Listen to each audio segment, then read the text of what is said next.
Steve, you ready? Okay. Good afternoon. Welcome to the April 20th session of the Cape Cod Regional Government Assembly of Delegates.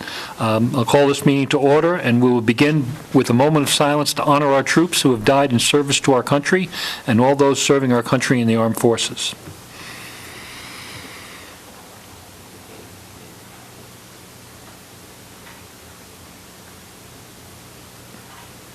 Thank you, and now we'll stand for the Pledge of Allegiance. I pledge allegiance to the flag of the United States of America and to the republic for which it stands, one nation, under God, indivisible, with liberty and justice for all. Clerk will call the roll.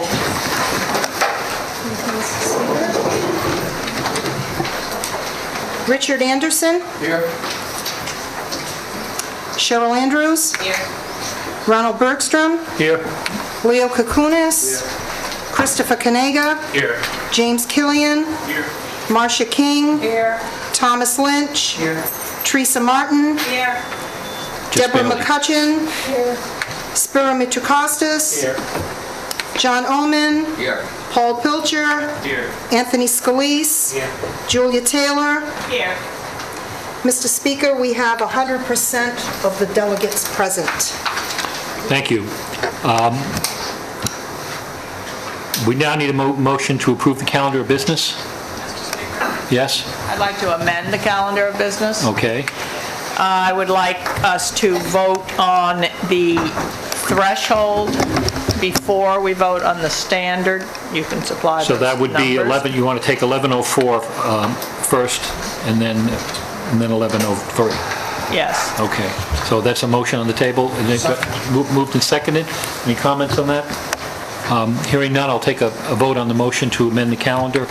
All those in favor say aye. Aye. Opposed? Okay, Nay. now I'll need a motion to approve the amended calendar. Okay, and a second?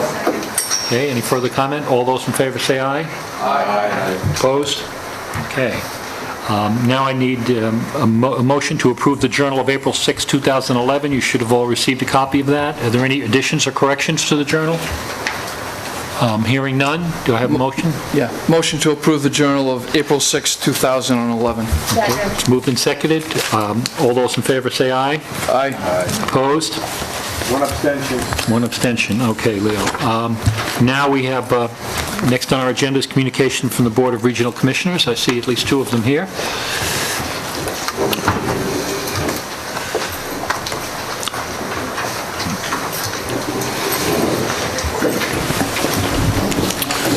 Welcome. Well, thank you, and 100% of you here. That's really wonderful. What I can say for the commissioners. Well, one of our commissioners is on a research of geothermal activity in a small country on Iceland, and is investigating that. We're looking forward to her complete report about how that happens over in that country. Let's see, today, what do we do today? We're wrapping stuff up. I think you had great concern about the special commission. We took a look at a draft. The intention is that we took the draft that Mark had put together for us, and we're sending that over to the co-chairs for comment, and when they respond to that, hopefully they're looking at people that might be recruited for that, and when they respond to the charge, we'll start going on that. When we get their response, we will share that information with you at that time. So that's where that is. And what else did we wrap up? We are wrapping up the assessment. Oh, the assessment is coming to a conclusion. I believe that we had discovered that we had inadvertently excluded your clerk, who, while new, sort of passed, we didn't mean intentionally to pass over, but that will be the concluding visit, and after that, we're expecting some type of a response, and we will share that information with you as well as soon as we get that. And I have an ordinance, a supplemental budget request to submit to you for this fiscal year, and I'll carry that up at this time. And it is for some issues with regard to IT equipment and fuel costs that were not anticipated. And yeah, it's basically just sort of picking things up again, just some odds and ends. So with that, I don't think we have anything else. Okay. So with that, I would say either let us go or ask us questions. Well, I have a feeling it's going to be the latter. Do we have any questions for the county commissioners? Well, oh, there's John. Of the odds and ends, as Chair of Finance, could you give me a number to those odds and ends? The number for what? How much? This, let's see, 35,000. 13, is it 13, 23, and about 35,000. And a significant portion of that is for IT? No, significant portion of that is for fuel cost. I'm sure we'll take it under review. Thank you. Okay. Anybody else? Any questions for the commissioners? Let me submit this. Okay, submit. I have one question for you. Protocol. Before the budget is passed by the Assembly and or the public hearing is held by the Finance Committee, we're going to have to broach the subject of anticipated revenues for the current fiscal year and the next year. And I'd like to have Mark, either now or during the public hearing, give his estimate and the statistics that those estimates are based on for what he anticipates revenues for the remainder of the current fiscal year, and also Registry of Deeds anticipated revenues for the And when would you like to have him do that? Well, at his convenience, or, and the public, maybe when is, John, do you know when the public hearing is for the budget? Is that the 18th? The 18th of May. Okay, so probably the 18th of May, if he can. On that date? On that day would be fine, yeah. Is that all right with you, John? When the hearings were held for Jack Mead, he came up with some very significantly different numbers of his anticipated revenues for fiscal 2012 than was presented in your budget, and it was significantly shorter. And it's become a matter of concern of whose numbers are more accurate and how that'll affect balancing the budget, which is required, as you know, by statute. And the same went for the Fire Training Academy. When Mr. Paraso came to us, he anticipated his revenues to be significantly less than were stated in your budget. So that's going to be a very big item, and I would like to know if Mr. Zielinski can statistically let us know how he's going to meet those revenues so that we can do our due duty. Accuracy of information is crucial. However, forecasting is based upon best estimates at the time that the forecasts are being made. I'll pass that on to Mark, and we'll make sure that he appears. And you want him on the 18th of May. Before. Okay, I'm sorry. Our public hearing is on May 4th. May 4th. We're Okay. voting on the 18th. Okay, So. May 4th. May All 4th right. it'll be. All right. Very well. Anything else for the commissioners? All right, well, thank you very much. We'll schedule a hearing on those budget transfers. Are there any public officials who wish to speak? All right. Under communications to members of the public, I'm not going to take any public testimony from anyone who's already spoken on the wind turbine regulations. If there's someone who hasn't spoken on them already and like to say something, I can limit you to maybe 2 minutes. So, you're all too long-winded. Okay, that's it, thank you. But I am also going to have to recognize at this point the staff of the commission to give a brief presentation for those who were not at the public hearing, for the assembly members who were not at the public hearing last week.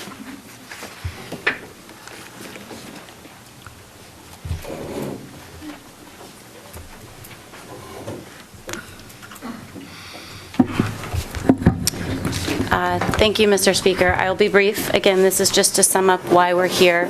It's the same presentation that was presented to the subcommittee at last Identify week's yourself for the- hearing. Thank you. Ryan Christenberry, for the record. I'm a planner with the commission.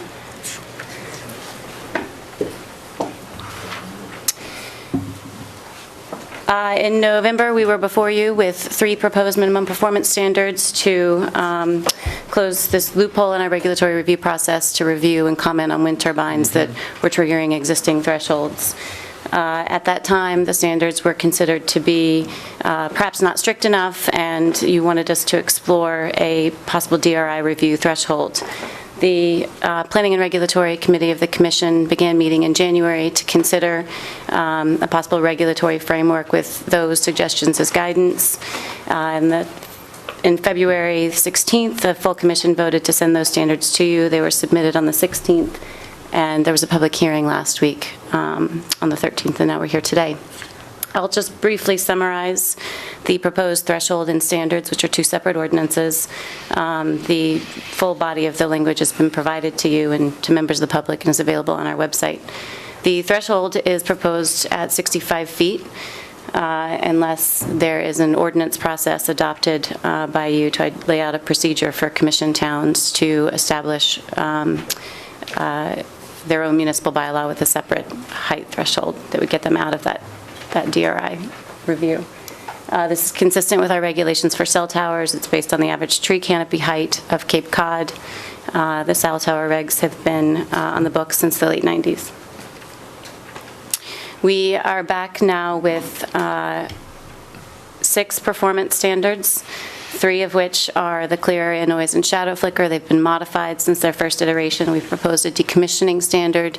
I think we've put forward some language to you today that is something that we've pledged to revisit with our Planning and Regulatory Committee. An issue came up on the decommissioning side that was an unintended financing problem for potential projects that we want to remedy.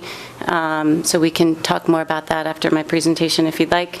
There's a municipal waiver for projects less than 250 kilowatts, and then modification of an existing community character standard to avoid adverse visual impacts and just the requirement of a visual impact assessment. The clear area is 1.5 times the tip height of the facility. This language is consistent with both state model bylaws on siting wind turbines, both the as-of-right siting and the conditional use siting guidance. And the clear area definition is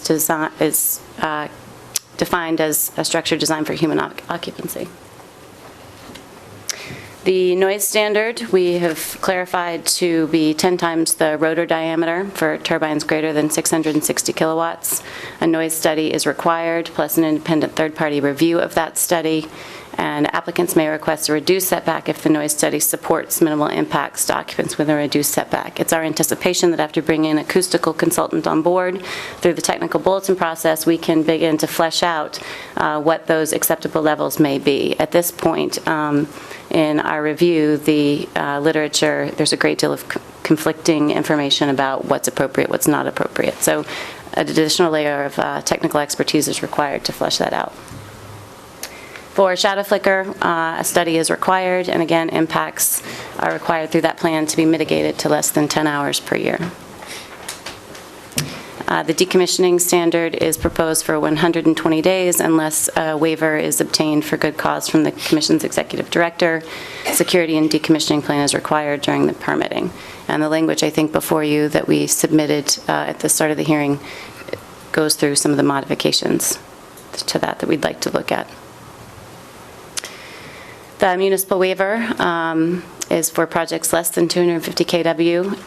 They would be subject still to the clear area setback of 1.5 times the tip height, but not subject to noise, flicker, and decommissioning standards. The visual impacts assessments are required through modification of an existing community character standard, and the language that we've proposed here is captured.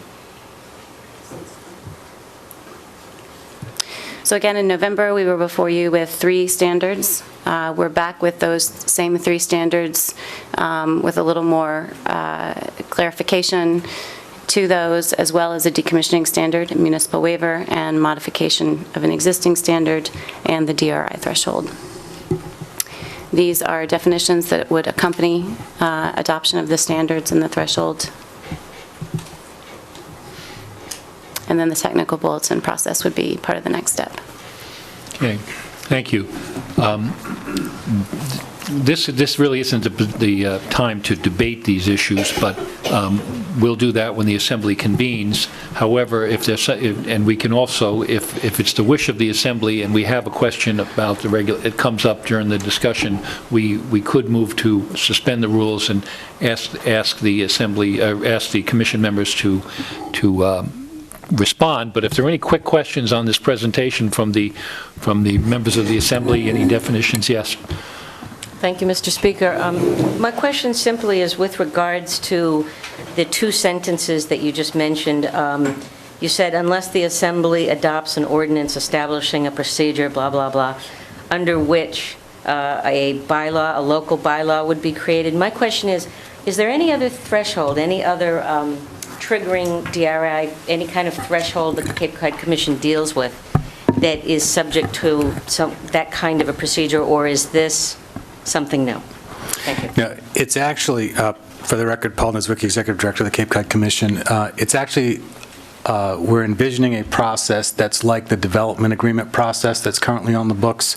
The Cape Cod Commission has a model development agreement bylaw for towns that want to be parties to development agreements. They have to adopt locally that a version of the development agreement bylaw, and they can tweak it somewhat to meet the specifics of the individual town, but it's got to be deemed to be consistent with that regional plan. So we would envision a process that was like the development agreement process.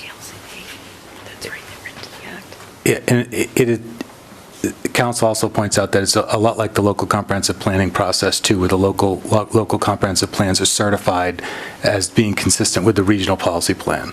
So that's on the macro level, then the development agreement process. So this would be consistent with the Cape Cod Commission Act and the way that we've gone about other issues in the past. Okay. Anything else? Yes, Chris?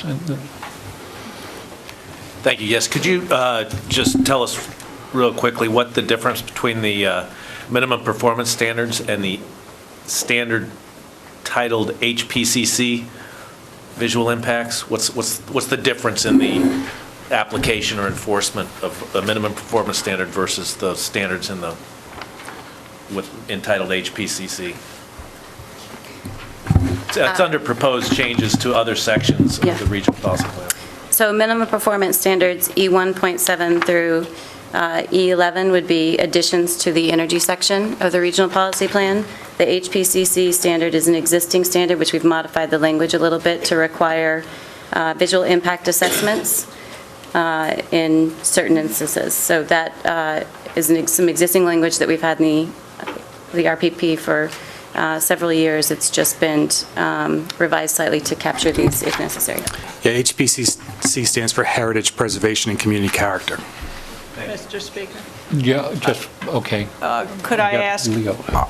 is that existing heritage preservation standard, do we use those for cell towers? Do they need to deal with that now also? If you're building a cell tower of 150 feet, do you Yes. have to meet this visual appearance issue?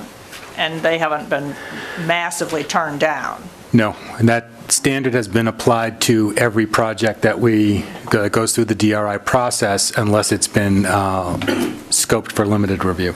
Okay, Leo, did you have a comment? In regards to the threshold proposed ordinance, in the event the threshold is not passed, could you, Paul, give me an example how a community would forward a single wind tower development to the Cape Cod Commission for their review? Not only touching upon how a town itself would do that, but maybe is there an opportunity for neighbors or neighborhood to do it in the venue that they would go down? Yeah, if there is no threshold, as there is no threshold now, there are a limited number of ways wind turbines could wind up in front of the Cape Cod Commission. One is that they would trip some other threshold, like 2 acres of clearing or something along those lines. We have one project that has done that. The other way could be through discretionary referral, and the ways that it could be, a turbine could be discretionarily referred to the Commission is by any number of boards locally within the town. Could be the Board of Selectmen, Planning Board, ZBA, Board of Health, Building Inspector. Any number of people can discretionarily refer within a town. As it relates to neighboring towns, the boards of selectmen or the town manager, in the case of Barnstable, could refer a project in a neighboring town to the Cape Cod Commission as a discretionary referral. So that could happen today without any standards or without any existing threshold. And what will happen is what's happening with a project that we're looking at right now, which is there'll be no standards to apply to the turbines. So what we will wind up doing is apply every other minimum performance standard of the regional policy plan. And then at the end of that, we will have the benefits detriments analysis. This is the primary way that the Martha's Vineyard Commission regulates projects and DRIs, for example. We like to use standards because they're more certain for the applicant and for the subcommittee that's reviewing it. So in the absence of standards, you've got the benefits detriments analysis. Without standards, I think it forces the commission into an inherently conservative position when it looks at issues like that. Yeah, Leo, did you want to follow up on that?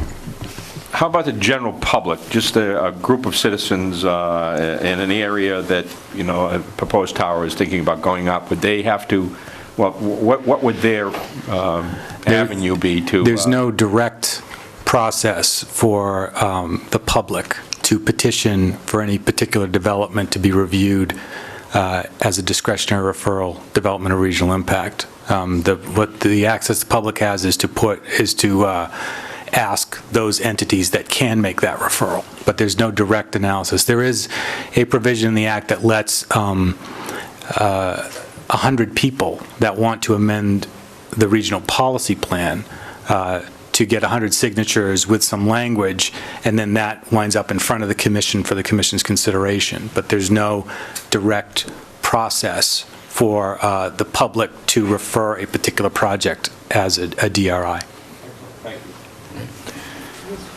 Yeah?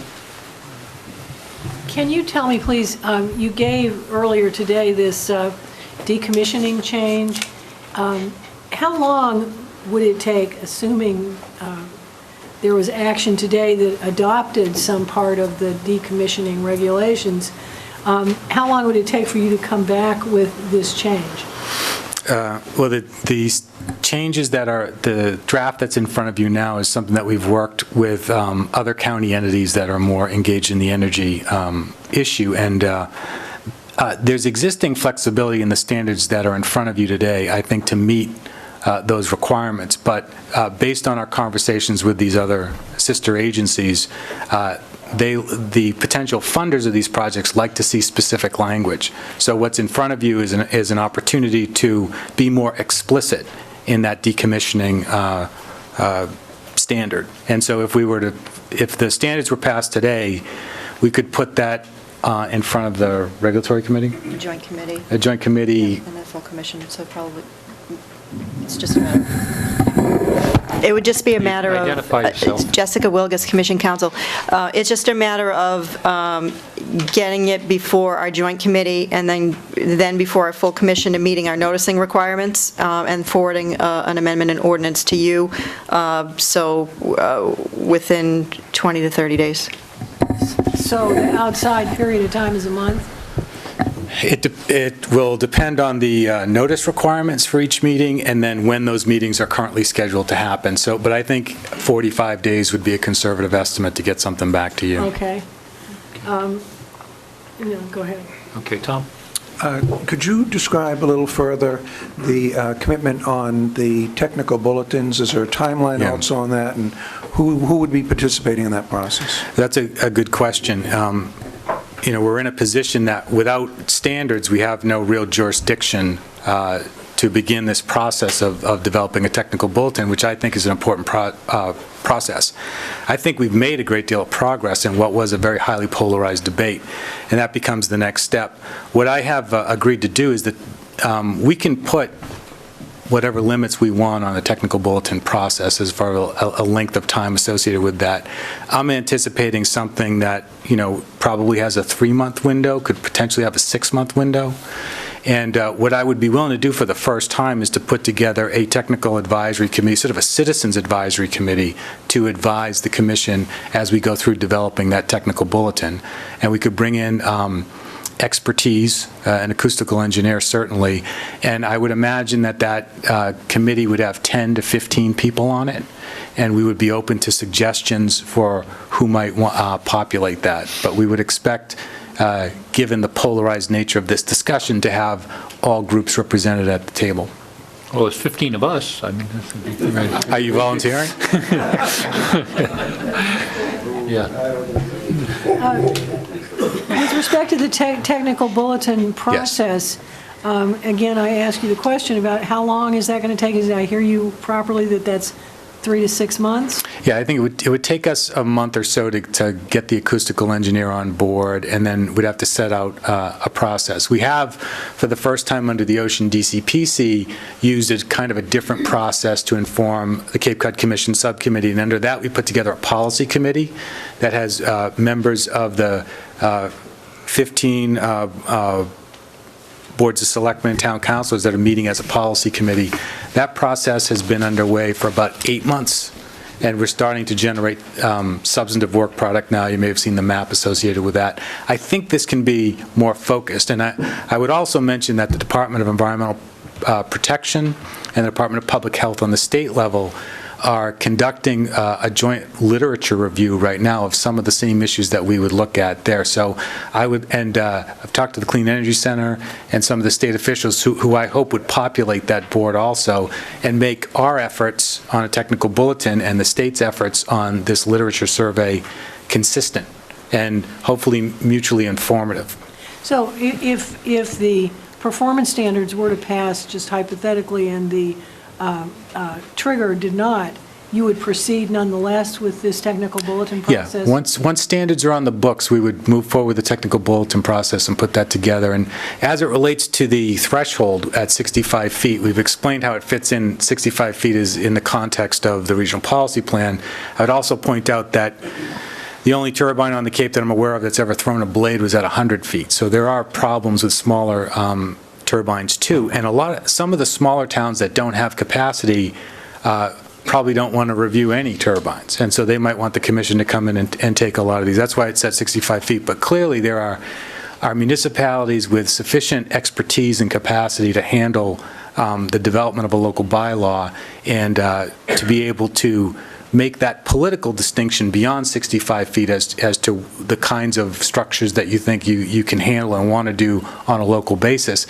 So I like the conservative 65-foot approach and the ability to allow towns to moderate that based on what they want to do.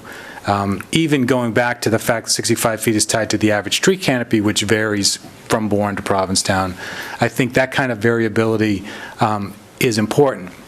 The only reason why the ordinance that outlines that process for the towns isn't in front of you now is based on what happened in November.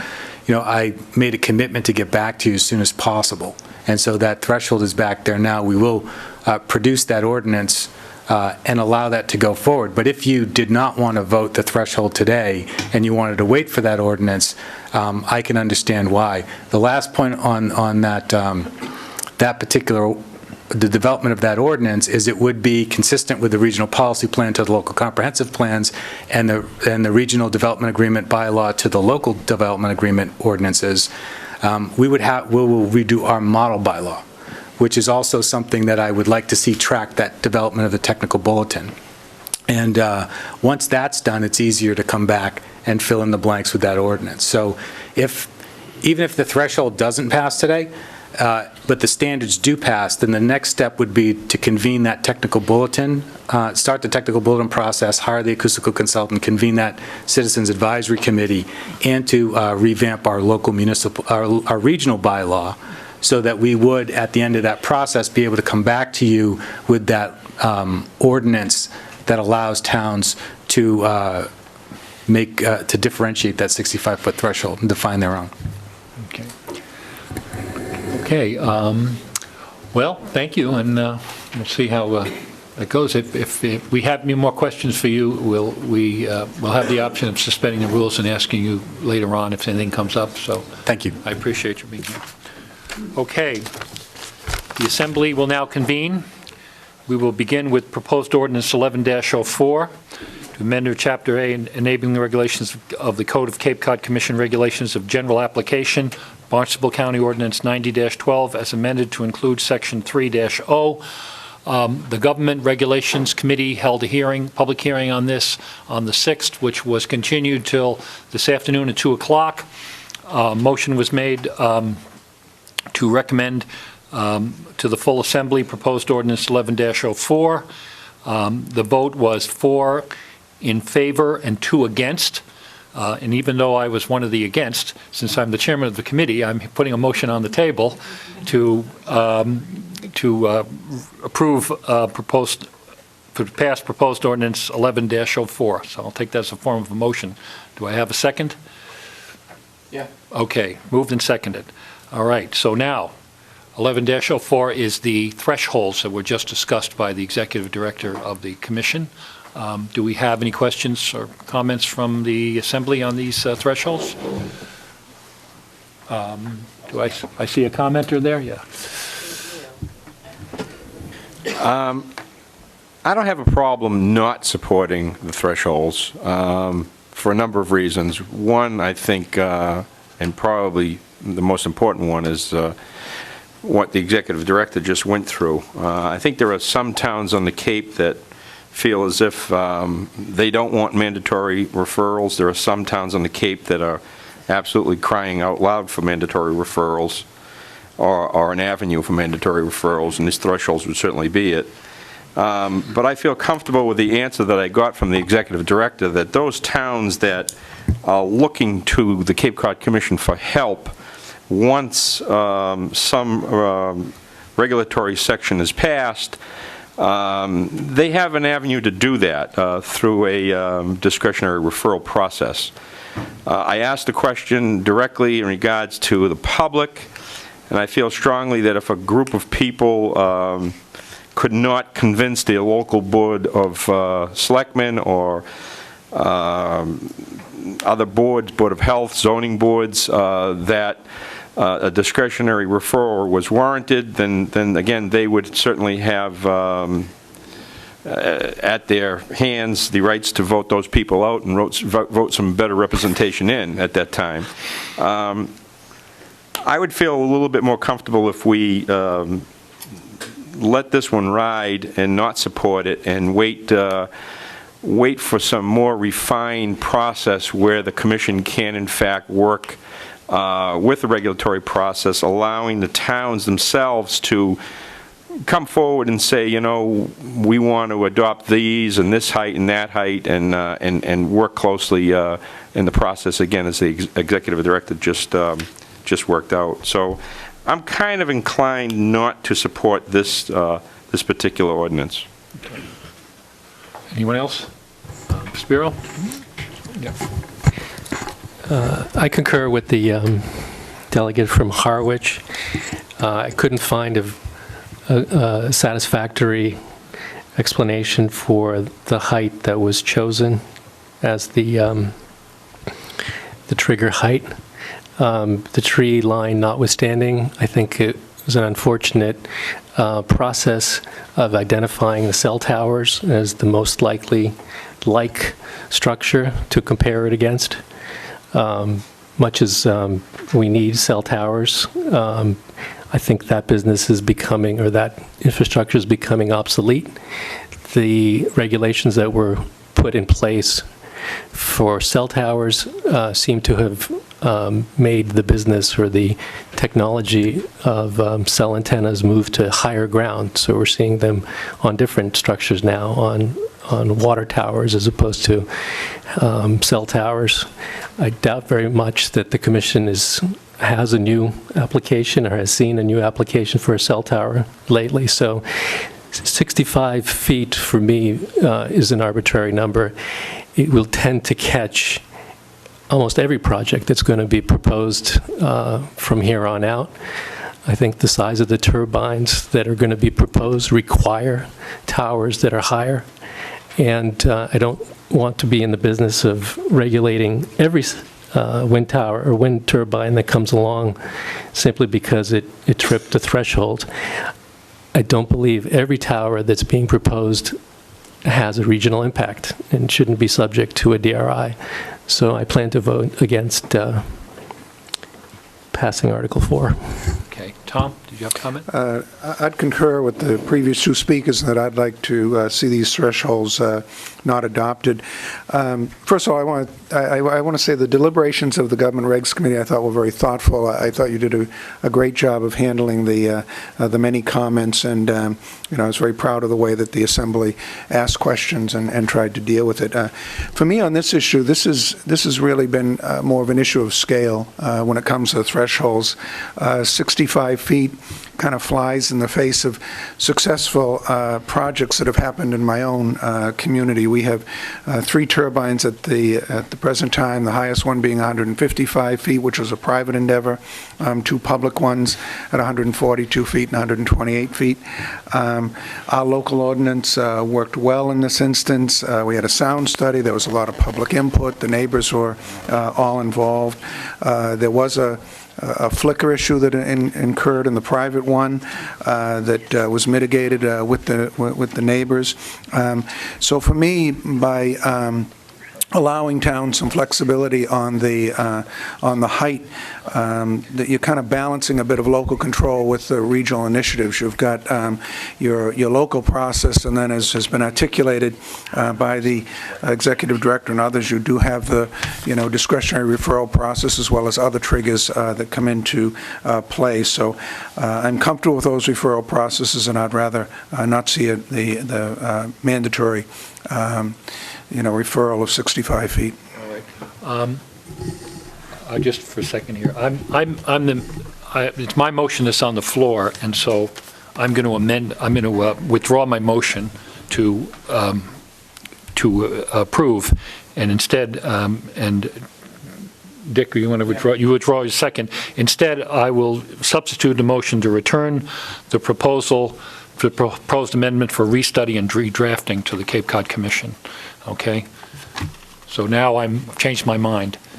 I didn't change my mind, but the committee, yes. I would second that. Okay. And I would say, everybody heard what I said earlier at the committee, and it's also what I said at the last time in November. I'm very interested in thresholds. I do think some things are of regional impact, and they need an automatic referral to the Cape Cod Commission. I don't know what that height should be. I don't know what that kilowatt standard should be. I'm happy to have other people think it through further. I don't think it has to be 65 feet. So I'm willing to pass on the thresholds at the moment, but I definitely do want the implication, as you've implied, that that they would come back with another threshold. I'm not presuming the vote of the Assembly. I'm just putting it in more the formal language in the charter as to how, or into the Cape Cod Commission Act, to how we deal with this. So if you are for this, you're not going to want to return it, all right? If you're against it, you might not want to return it because you want to vote against it. But the motion currently on the floor right now, right. To turn it back. Right. So if we're turning it back, we have to vote yes. Yeah, right. Yes, turn it back. Right, you have to vote yes to turn it back. But if, Can I speak to the point yes. of order? Yeah, go ahead. Point of order to the President. Don't have to vote on whether or not we're going to amend it. We have a vote, and we have a motion and a second to amend. We have not taken a vote to amend it. So I think you take that first, and then if it passes, correct? To amend what? You amended the motion. You amended the ordinance. No, I withdrew my motion, and I substituted another motion. I'd like to speak to the motion Yeah. to recommit, essentially, to the Cape Cod Commission. I think what we've been debating about, a lot of people have characterized this as a height limit. It's not really a limit to how high the tower can be. It's a limit. It's a question of at what point does it get referred to the Cape Cod Commission. I think this issue of wind energy, the issues generally of energy and how we satisfy our needs are regional issues. They need regional solutions. It's a regional problem. On the other hand, I don't think all triggers are the same. All the communities on the Cape are not the same.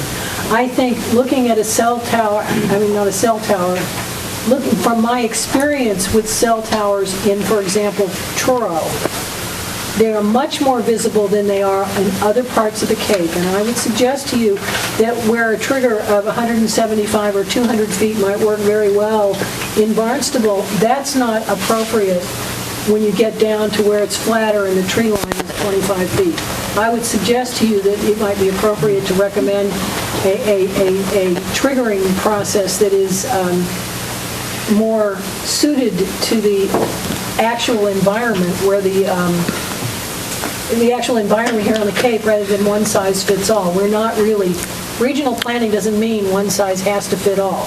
It means that we plan in a regional way for our regional differences. Okay. Cheryl? Enough said. Thank you, Mr. Speaker. I'd say I would agree with about 95% of what the delegate from Truro said.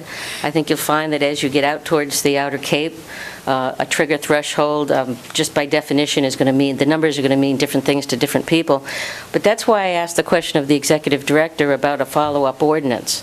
I haven't heard any debate about that section of this whole process. I haven't heard a debate from the Assembly about it, but it seems to me that's where the answer is. We go ahead and pass the threshold that we have in front of us, although it's in reverse at this point. But if we did, we've said to the Cape that, yes, this is an issue. Right now, pretty much all towers will be referred to the Cape Cod Commission, but we follow it up with an ordinance that allows individual towns, particularly the towns like Barnstable that have already said this trigger is too low for us. Right under this process, as outlined by Mr. Niedzwiecki, the town of Barnstable could apply under that ordinance, have this bylaw, and the trigger would be different for Barnstable. So it begs the question, what's the negative? What is wrong with the Assembly accepting the threshold of 65, but turning around and getting that second follow-up ordinance in place so individual large towns can raise the threshold to a limit they feel more comfortable with? That's what I'd like to hear, is what's wrong with that approach? Yes, Marcia. Mr. Speaker, I still have a question of your motion. The motion from the Government Regs Committee was Right. 4-2 to send it to the Assembly to vote the threshold. Right. You have arbitrarily changed what your committee has voted, and I'm not a member of the committee, but that's not what you guys voted on. I'm surprised that your committee members aren't saying, where'd you come up with that motion? So I guess that's my point of order. That was not the motion the subcommittee voted on. Well, it seems I'm going to spend the rest of my life arguing over procedure and how things have run, so at some point I'm going to have to say that I'm making those decisions, and that's how it works. But in Robert's Rules of Orders, a person who makes a motion can withdraw the motion. And the person who seconds the motion can withdraw the second, which is what I did. All right, I gave the results of the committee vote, and I'm just making an effort to not actually to confuse things, but make it more clear as to what the options of the Assembly are in discussing this ordinance. So, I mean, it's just, we'll get through this one way or another. Say, Paul. Thank you. I was a member of the committee, and I was one of the 4 who voted to recommend the threshold. And the reasons are really what the delegate from Provincetown just stated, at least in my mind, was that we needed to have a threshold, and the threshold needs to be a number. And maybe the number is right, maybe the number is wrong, but there's a definite escape clause and provision in this ordinance that says towns who don't like the 65-foot threshold can come and ask for a waiver. And so that seems to me the perfectly logical way to operate. At my end of the Cape, yes, we want Cape Cod regulatory review for wind turbines that are 65 feet. So I intend to vote against the motion and for the recommendation of the committee. Okay. Chris? Thank you. Yes, I'm going to agree with my fellow delegates from Provincetown and Wellfleet. I feel that this is I've been arguing all along for objective standards. This may or may not be the right one. Towns are free to change it if we get an ordinance in place that allows that. And this is an objective standard. It is a number, and I applaud that, and I intend to vote against this as well. Okay. Yeah, Spiro. Other delegate who wants to have a turn before I have a second turn? If not, I'd like to answer the delegates from Provincetown and Wellfleet.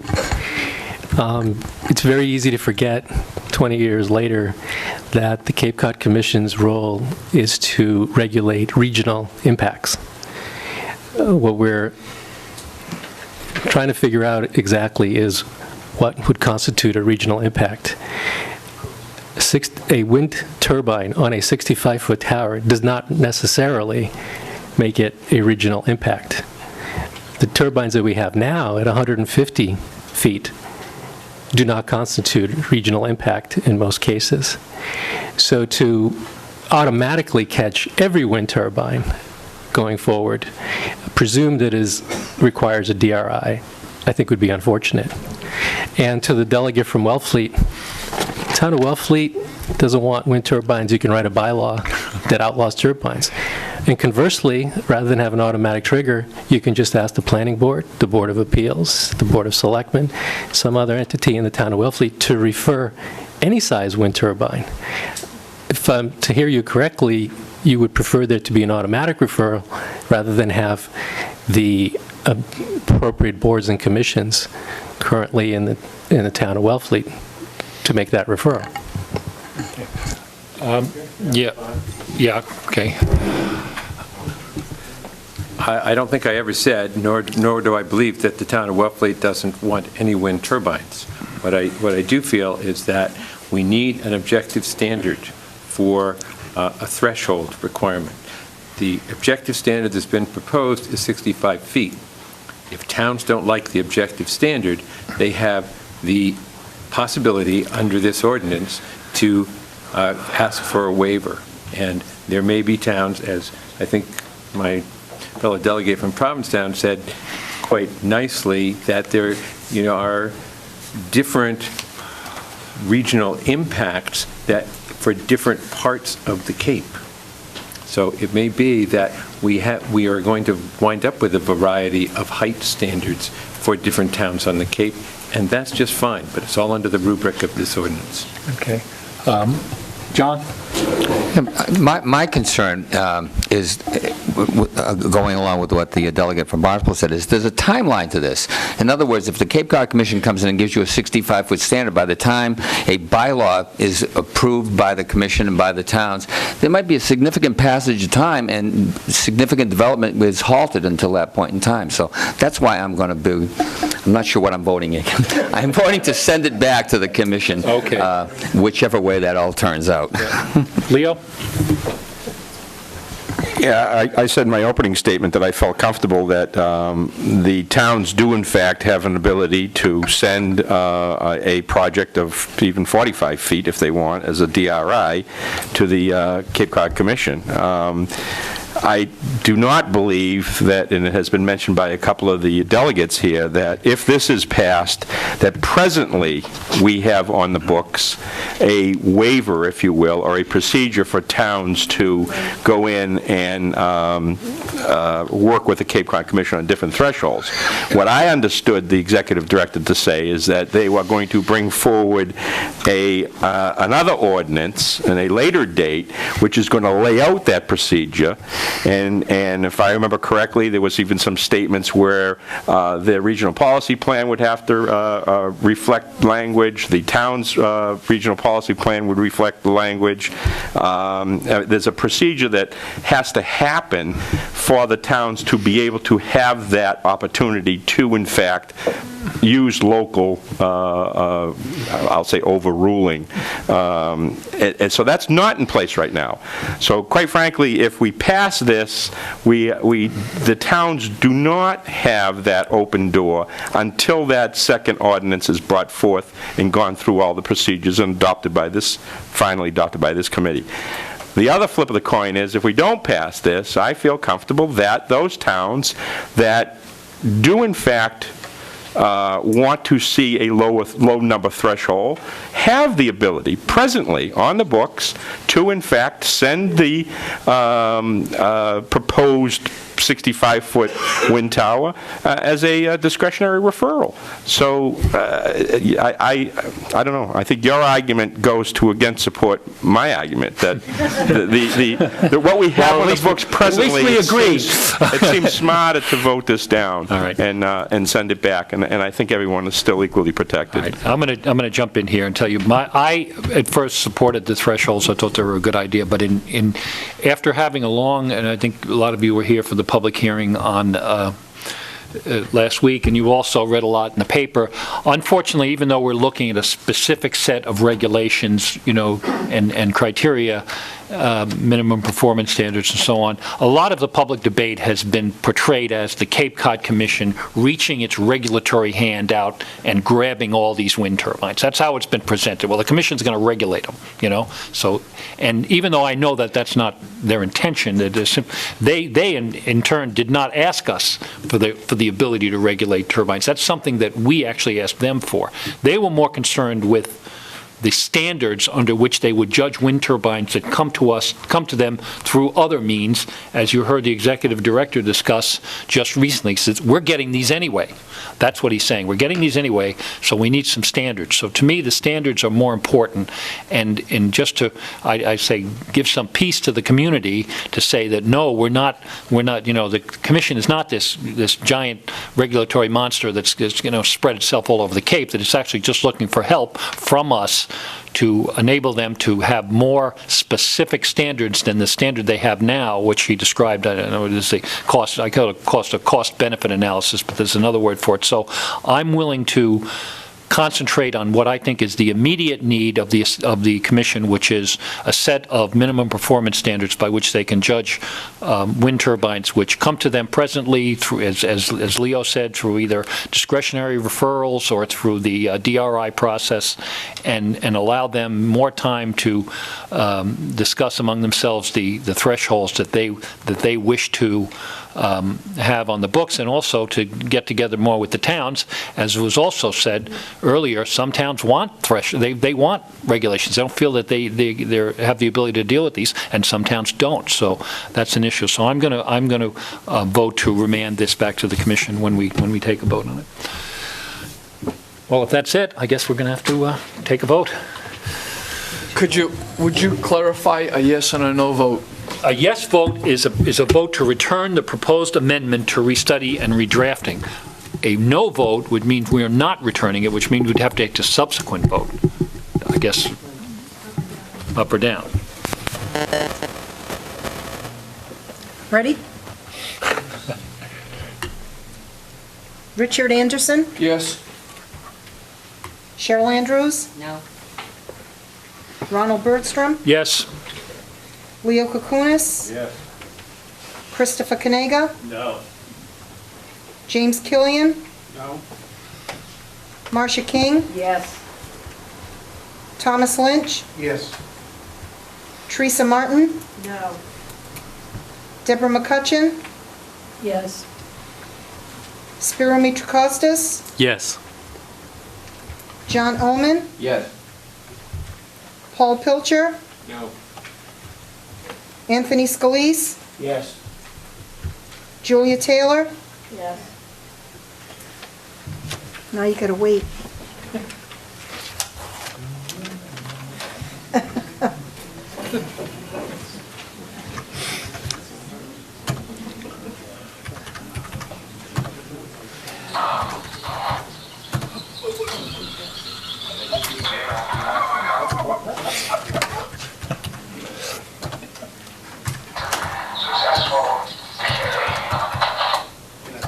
Sorry, I didn't recognize that.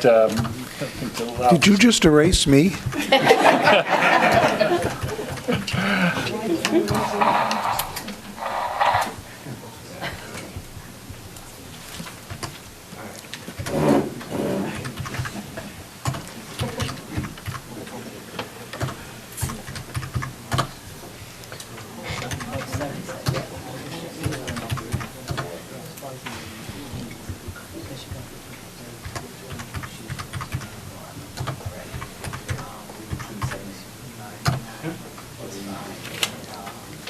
Yep. You announced the results. Mr. Speaker, we have 82.76% of the delegates voting in the affirmative to return proposed ordinance 1104 to the Cape Cod Commission for restudy, and 17.24% negative. Okay, thank you. We'll now move on to proposed ordinance 11-03. And once again, the Government and Regs Committee had held a public hearing on this, and they recommended approval of proposed ordinance 11-04. The vote was 4-2, and I'm therefore making a motion to pass proposed ordinance 11-04. Second. It's moved and seconded. Okay, so it's on the table now, and I promise I won't change my mind. We just voted on 11. Oh, I'm sorry, 11-03. Okay, jeez. Moved, I withdraw my motion and go for 11-03, and you second it, okay. Okay, so now we're voting on 11-03. I'm still looking at the old, do we have any comments? Leo? I'm not a huge proponent of putting these forward, but I believe we have to. I think that I have enough confidence in the Cape Cod Commission, and I've heard the statement a number of times saying this is a moving target, and I believe it will always be a moving target with technology changing as it is. We need to move forward. They need some type of regulatory ordinances on the books so that again, we just need to move forward. Well, there are certainly aspects of this that I could delve into. I just don't believe that it's going to be a benefit at this time to do it, and nor do I believe that my standing on some of the issues are strong enough to say that we should in fact turn the whole thing down. So I'm prepared to support, to go along with the motion and support this at this time. Thank you. Any other comments? Mr. Speaker. I'd like to suggest that we not pass these regulations at this time. I think going forward, any significant wind turbine development is going to be municipally sponsored, whether it's town-owned or water district-owned or some other public entity like the Regional Transit Authority. So in effect, what we're talking about is regulating turbines that would be proposed by the municipalities themselves, the rate for the benefit of ratepayers or taxpayers. I would prefer to have a different set of regulations. I do believe we need some sort of regulations, but not necessarily these. I have several problems with them. I'm just going to do a couple here so that you can get an idea of where I think they could be improved. Most of us, when we occasion to go into the city, we pass by the IBEW building on the Southeast Expressway, and we see a turbine, although I'm not sure of its size, it's significant enough, stuck directly onto the building, adjacent to the highway, within many inhabited buildings. I'm not sure that because we're on the Cape, we should be made more safe or less safe by having greater setbacks from wind turbines of the same size. I think that we also have concerns that because these are going to be municipally proposed projects to benefit ratepayers or taxpayers, that we've placed an unnecessary burden financially on the projects. Whether we charge municipalities $3,000 or $6,000 or not to apply, we're going to be requiring them to do sound studies. We're going to be requiring them to attend hearings, engage personnel to attend hearings, and whatever subsidy that these municipalities are currently getting and will be getting, because none of these projects are moving forward without subsidy, this process will have the effect of wiping out the subsidy. The agencies making those grants, knowing that up front, will more than likely not make those grants in the first place, rendering these projects unfeasible financially.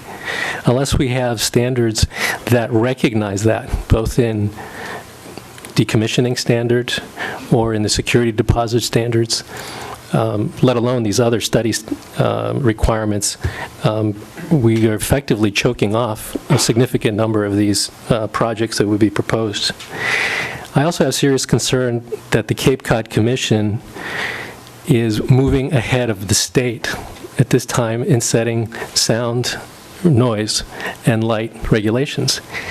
I'm not sure from where they get the authority to do that, absent state regulations that are in place.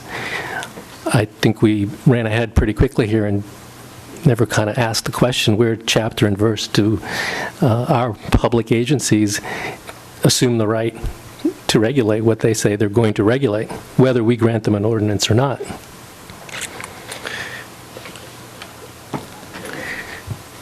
Rather than go into a tremendous amount of detail, I'm just going to leave you with a suggestion. We had, a couple of years ago in the town of Dennis, where I work, incorporated a bylaw, a wind bylaw, which was supposed to have settled applications going forward for wind turbines, both residential and commercial. We did what we thought was appropriate in height, in limiting the heights of the towers, so as to minimize the impact on the neighbors or the neighboring community. What we discovered after the fact is that the type of turbine, the size of turbine that would most likely be employed, whether it was residential or commercial, did not correlate with the height restriction. That you can't put, to put it simply, a big turbine on a short tower, and it's not wise to put a small turbine on a tall tower, that those two requirements go hand in hand. So while we do not have a height threshold now that we have to measure regulations against, I would also suggest that we send these regulations back for further work so they can come back to us hand in hand, and that the Commission employ a process that includes a broader constituency, more people, more stakeholders in the process to help them develop better regulations. So I would, at this point, vote against the motion.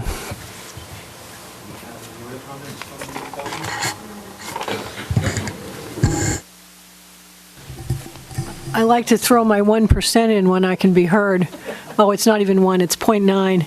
I got to urge everybody very strongly to pass these minimum performance standards. The Cape Cod Commission is getting these projects. They're getting them through discretionary referrals. They're getting them through other triggers. They have, somebody today criticized these standards for being subjective. Ultimately, what they're applying right now is a lot more subjective. We don't live in a perfect world. We live in a world we've got to deal with, and I think that having some standards, these standards in place, and improving them as the technology changes, as thresholds get developed, as your technical bulletins come out, I think that's the way to go, and I think these ought to be put in place now to protect those communities whose projects are going to end up there. I really don't believe that all the money is going to disappear for wind energy. There's a lot of wind energy on the Cape. There's a lot of wind. I hear some in this room, but my point here is that these projects are going to continue, and the Commission needs to be able to apply, at least better than they have now, standards to them, and I urge everybody to support them.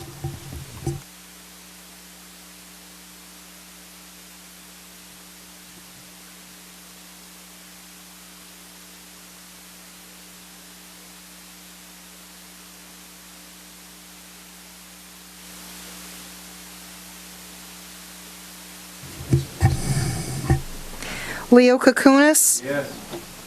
Christopher Kanega? No. James Killian? Yes. Marcia King? No. Thomas Lynch? Yes. Teresa Martin? Yes. Deborah McCutcheon? Yes. Spiro Mitrakostas? No. John Ullman? No. Paul Pilcher? Yes. Anthony Scalise? No. Julia Taylor? Yes.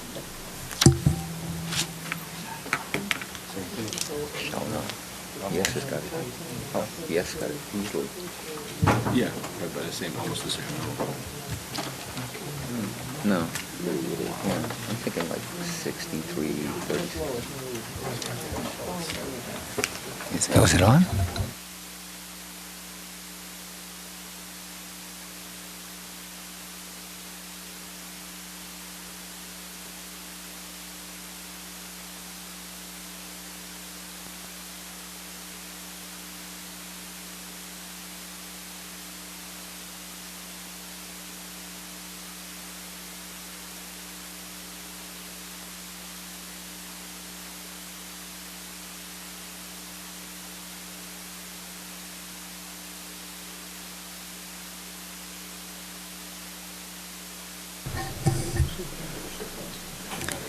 Mr. Speaker, the proposed ordinance passes with 68.63% of the delegates voting in the affirmative, 31.37 negative.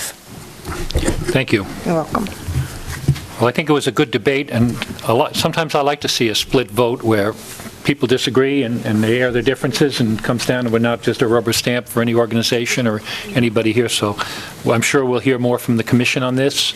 Hopefully they'll get to work with a technical committee made up of people who are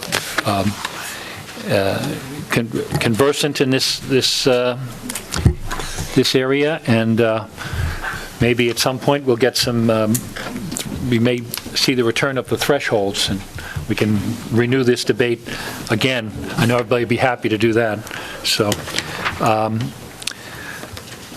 okay, moving on in our agenda, we now have reports from committees.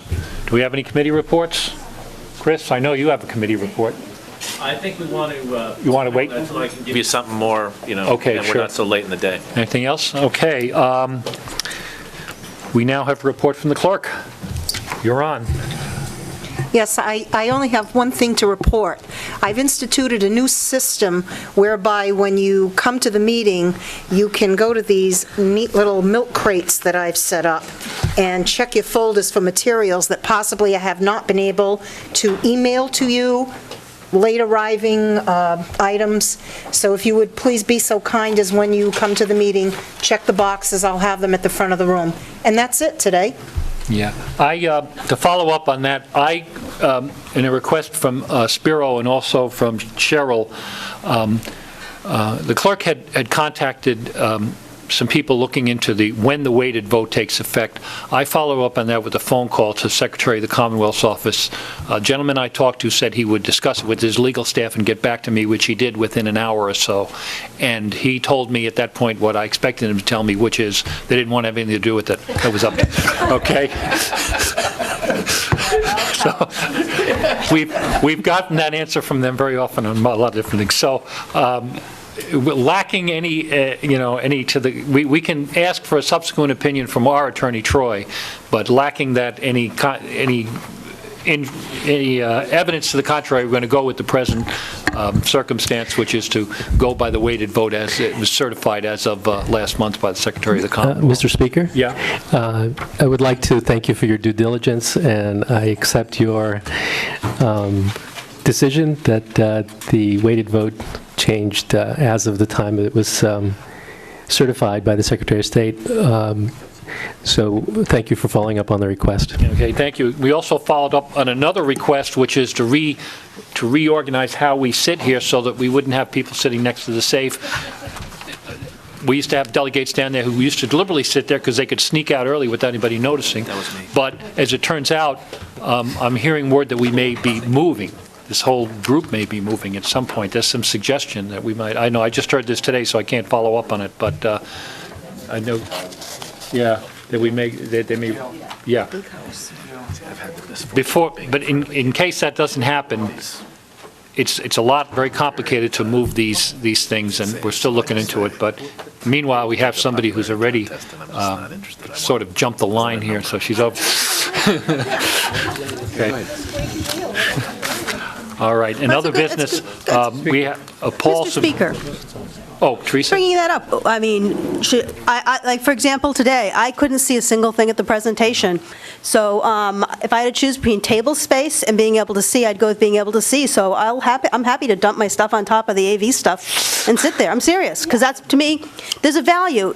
By saying we can't move this stuff, you're saying everyone who sits down here has no value and can't fully participate. I didn't say we couldn't move it. What I said was they threw an answer to us, which I also expected, which is, yes, we can do it, but it's take an act of Congress and cost $1 billion. So we have to negotiate with them. No, I'm serious. Do you have a problem then if we all sit on top of the AV equipment? Because I think that's a fair balance. Since we certified the weighted vote, maybe we should just go in descending order until you get to the lowest number at the end. Speaker? Well, your vote is the least anyways, right? Only if you agree to work the buttons with your toes. Okay. Mr. Speaker, may I? Yes. I'm happy to give up my seat to Teresa if she would. No, but that's not the point. The point is whoever's sitting over here, it's saying that we consider a block of AV equipment to have more value to this body than to the number of people who sit down this end. And that's No, I totally agree with you, and if it was in my power to do this, I'll do it, and the clerk has been on it, and I've been on it, and we'll do what we can. And I sat there for 2 years, right behind the pole, and it wasn't fun. Well, sometimes you're going to have to keep raising. You have to keep nagging me, and I will keep nagging those in place. Okay, yes. Okay. Just one other piece of other business. Paul from Pilcher submitted a resolution. I totally spaced out and didn't include it in the docket here. I could have done it today because I didn't realize we were going to get done so early, but I promise again, I will put that on the calendar as soon as we possibly can, which will probably be in a couple of weeks. Okay? And other than that, is there any other business to be brought before the Assembly? Motion to adjourn. Second. Okay, moved and seconded. All those in favor say aye. Aye. Can you get a